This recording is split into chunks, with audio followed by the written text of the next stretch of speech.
Matt. What can you tell us about this bike today? Hey Kent, so today we've got a 1984 Moto Guzzi 850 Le Mans 3.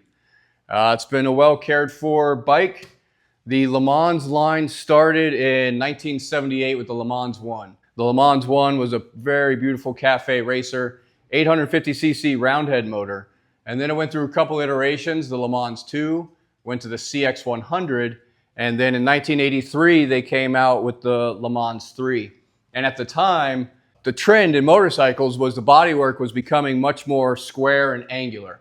So the original Le Mans was more, rounded, classic cafe, and then they went to more of an angular styling with the Le Mans 3. They went back to an 850cc motor. This was one of the first square heads in the 850. This one is pretty original. It has these little side fairings that came on the bike.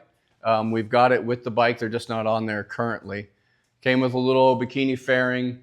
The American market had a different headlight compared to the rest of the world, which was pretty common kind of in those days. The DOT, even today, requires different turn signal location, headlight placement, all kinds of stuff. So you see a lot of bikes anymore where in Europe, the turn signals would be integrated and very unobtrusive.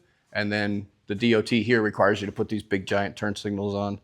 So there's always a few differences, especially in the old bikes, between the European world market and the US versions. So they had chrome exhaust on it, and they had Delorto pumper carbs on there. Originally, it would have come with an airbox, but he's put on the K&N pod filters on there.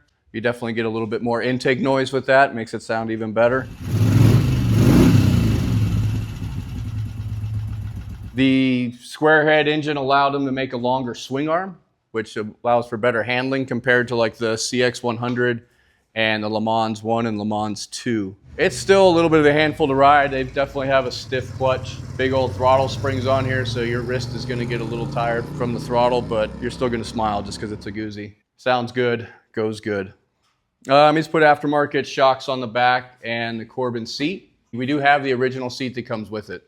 This weird molded foam that didn't really have a cover. This one has 36,777 miles on it.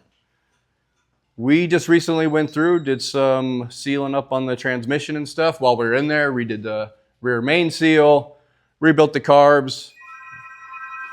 Let's see, he's also added the external oil filter. So anybody who knows old Moto Guzzis, the old ones, you had to drop the sump in order to change the oil filter. It was a screw-on oil filter inside the sump. And I think it's 16 bolts under there that you got to undo to drop that sump and change the oil filter.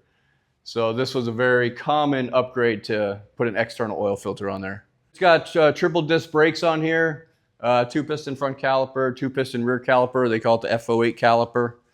It's ready to ride. As you can see from the video, it goes, it idles perfect. It does have a few other aftermarket stuff, a little aftermarket switch gear on the handlebar and stuff like the starter switch. The old stuff was really pretty funky how they designed it back then, and it didn't last. And you can still find some of it, but you're gonna, pay through the nose if you really wanna make it original. So it's actually kind of a nice upgrade with those other switches, even though it's not completely stock. This bike is for sale here. We'll have the links down in the comment section to the website and all the other info on the bike. Good looking bike, and it sounded great when you were riding it. Yeah, Guzzis always have. And this is stock exhaust and stuff on it too, and it still sounds pretty good. So it's just a fun bike to ride.